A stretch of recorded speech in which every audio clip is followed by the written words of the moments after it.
नमस्कार, बेलुका 7:30 बजेको नेपाल लाइभ समाचारमा स्वागत छ। म पुष्पा केसी। सुरुमा मुख्य समाचार शीर्षकहरू। कांग्रेस सभापति शेरबहादुर देउवाले विधान पालना नगरेको शेखर कोइराला पक्षको निष्कर्ष। सरकारको काम कारबाहीबारे पनि असन्तुष्टि। केन्द्रीय कार्य समिति बैठकमा उक्त विषय उठाइने।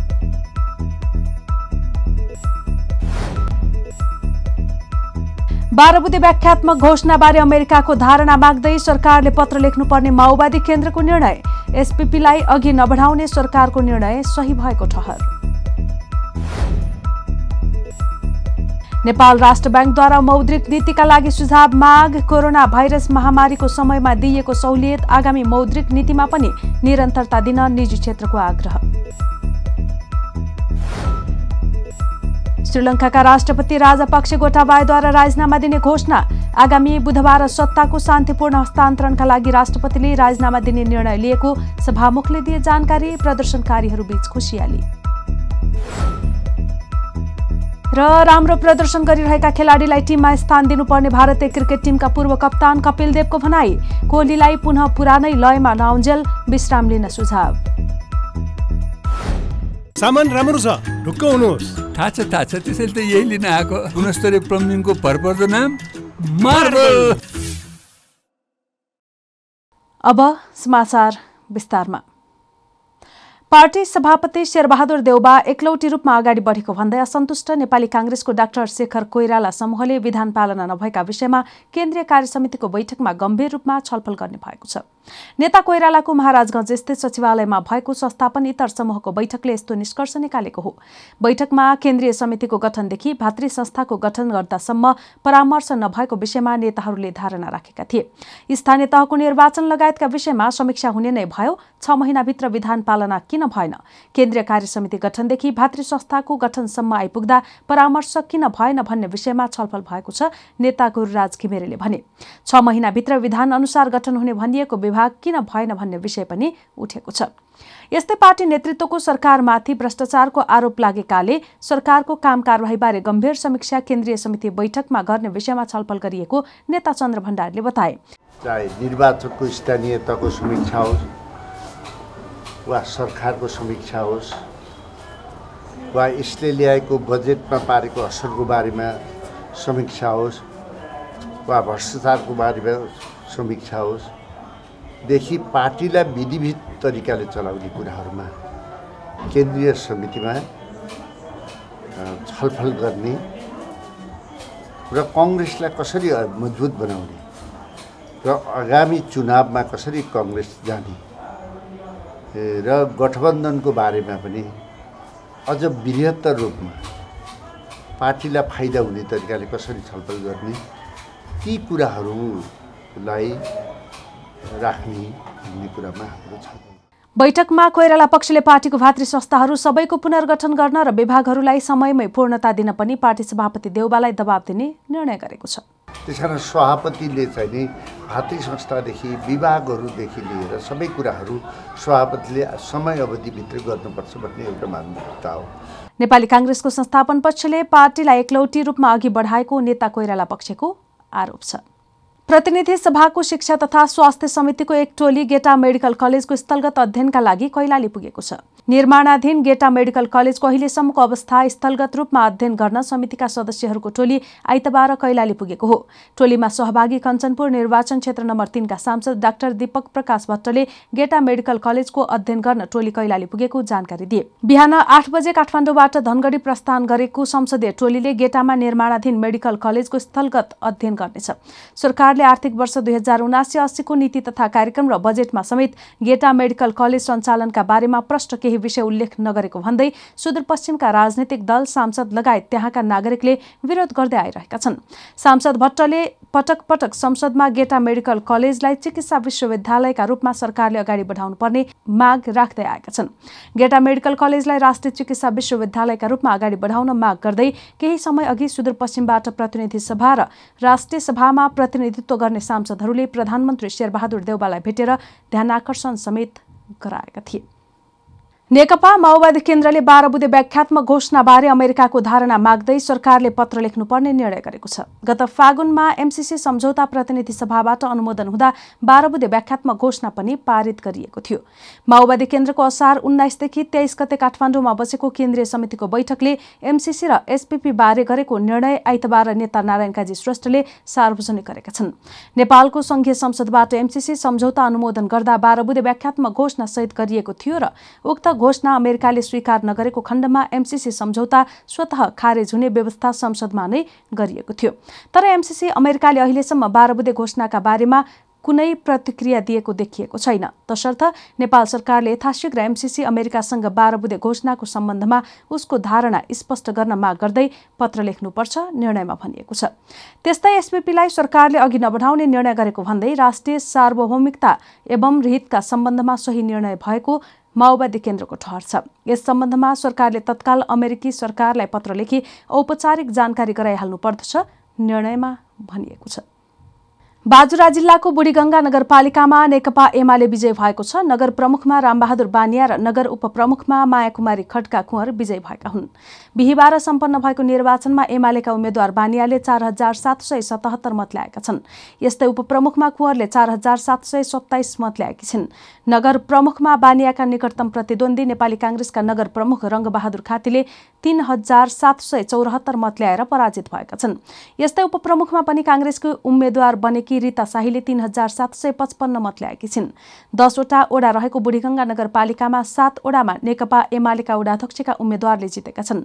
ओडा नम्बर 1, 2, 3, 5, 6, 9 र 10 मा नेकपा एमालेका उम्मेद्वार विजय भएका हुन्। ओडा नम्बर 4, 7 र 8 मा नेपाली कांग्रेसले जितेको छ। वैशाख 30 गतेको निर्वाचनमा धाँधली भएको कांग्रेसले गुनासो गरेपछि असार 23 गते फेरि मतदान भएको थियो। 2074 सालमा भने उक्त नगरपालिका कांग्रेसले जितेको थियो। नेकपा माओवादी केन्द्रका अध्यक्ष पुष्पकमल दाहाल प्रचण्डले वाम लोकतान्त्रिक शक्तिहरू एक हुन जरुरी रहेको बताएका छन्। वैज्ञानिक समाजवादको यात्रातिर देशलाई डोर्याउन परिवर्तनकारी वाम लोकतान्त्रिक शक्ति एकीकृत र केन्द्रीकृत हुनुपर्ने प्रचण्डले बताएका छन्।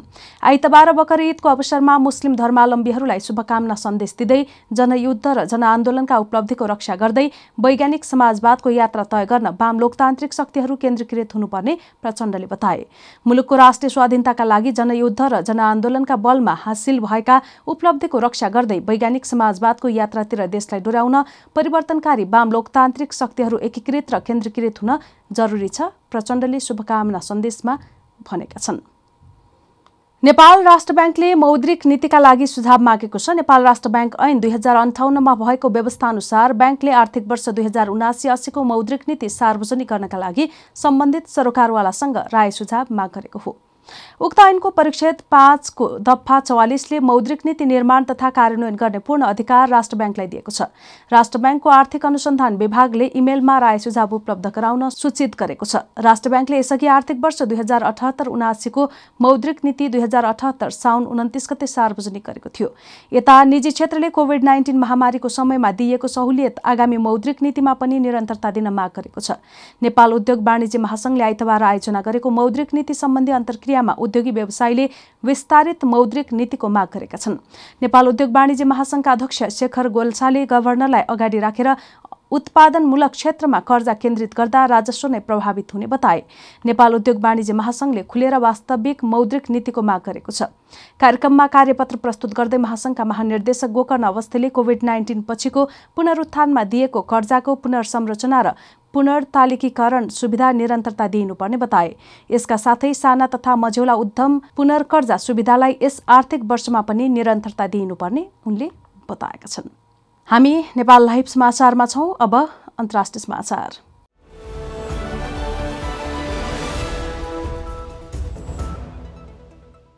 श्रीलङ्कामा प्रदर्शनकारीहरूले राष्ट्रपति भवन प्रधानमन्त्रीको निजी निवासमा पसेर आगजनी गरेपछि राष्ट्रपति गोटाबाया राजपाक्सेले राजीनामा दिने घोषणा गरेको बीबीसीले जनाएको छ। प्रदर्शनकारीहरू प्रवेश गर्दा राष्ट्रपति र प्रधानमन्त्री आफ्ना भवनहरूमा थिएनन्। आर्थिक अवस्थाको विरोधमा श्रीलङ्कामा महिनौ यता प्रदर्शनहरू जारी छन्। शनिबार ठूलो संख्यामा राजधानी कोलम्बोमा जम्मा भएका प्रदर्शनकारीहरूले राजपाक्सेको राजीनामाको माग दोहोर्याएका थिए। राष्ट्रपति राजपाक्सेले आगामी बुधबार राजीनामा दिने जानकारी गराएका छन्। प्रधानमन्त्री रनिल रनिल विक्रमासिंह यसअघि नै राजीनामा दिन सहमत भएका छन्। संसदका सभामुखले सत्ताको शान्तिपूर्ण हस्तान्तरणका लागि राष्ट्रपतिले राजीनामा दिने निर्णय लिएको जानकारी गराएका छन्। उनले जनतालाई कानूनको सम्मान गर्न पनि आह्वान गरेका छन्। घोषणापछि शहरमा खुशियाली मनाउँदै आतशबाजी गरिएको छ। शनिबारको घटनापछि अमेरिकाले श्रीलङ्काली नेतृत्वलाई देशको आर्थिक सङ्कट समाधानका लागि तत्काल कदम चाल्न आह्वान गरेको थियो। शनिबारको प्रदर्शनमा दर्जनौं घाइते भएका थिए। कोलम्बो स्थित मुख्य अस्पतालका प्रवक्ताले उपचाररत मध्ये कम्तीमा 3 जना गोली लागेका घाइते रहेको एएफपी समाचार संस्थासँग बताएका छन्। नेपाल लाइभ समाचारमा अब खेल समाचार।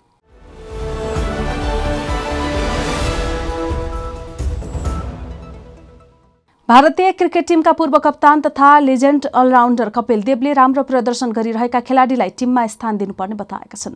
देवले खेलाडीको टिममा रहेको योगदानलाई भन्दा पनि उसको अहिलेको लय कस्तो रहेको छ त्यसका आधारमा टोली बनाउनु पर्ने बताए। 2 वर्ष यता खास योगदान दिन नसके पनि टिममा स्थान बनाइरहेका पूर्व कप्तान विराट कोहलीलाई संकेत गरेर उनको यो धारणा आएको हो। इङ्ल्यान्ड विरुद्धको दोस्रो टी20 अन्तर्राष्ट्रियमा कोहली उपलब्ध हुन साथ पहिलो टी20मा राम्रो प्रदर्शन गरेका र उच्च लयमा रहेका दीपक होडा बाहिरिएका थिए। एबीपी न्यूजसँगको कुराकानीमा विश्वको टेस्ट वरियताको बलरतर्फ दोस्रो स्थानमा रहेका रविचन्द्रन अश्विनलाई टेस्टको प्लेइङ 11मा नराख्दा हुन्छ भन्ने विराटको बोझ टिमले किन लिइरहनुपर्ने कपिलले भनेका छन्। एबीपी न्यूजसँगको कुराकानीमा विश्वको टेस्ट वरियताको बलरतर्फ दोस्रो स्थानमा रहेका रविचन्द्रन अश्विनलाई टेस्टको प्लेइङ 11मा नराख्दा हुन्छ भने विराटको बोझ टिमले किन लिइरहनुपर्ने कपिलले भनेका छन्। कपिलले कोहली एक समयका सर्वश्रेष्ठ खेलाडी रहेको तर अहिलेको अवस्थामा उनले पुनर्विचार गर्नुपर्ने बताए। पुनः सोही लयमा नआउन्जेल विश्राम लिन जरुरत रहेको उनको सुझाव छ। सामान राम्रो छ, ढुक्क हुनुहोस्। थाहा छ त्यसैले त यही लिन आएको। गुणस्तरीय प्लम्बिङको भरपर्दो नाम मार्बल। नेपाल लाइभ समाचार सकिएको छ। समाचारको अन्त्यमा मुख्य समाचारका शीर्षकहरू फेरि एकपटक। कांग्रेस सभापति शेरबहादुर देउवाले विधान पालना नगरेको शेखर कोइराला पक्षको निष्कर्ष। सरकारको काम कारबाहीबारे पनि असन्तुष्टि। केन्द्रीय कार्य समिति बैठकमा उक्त विषय उठाइने।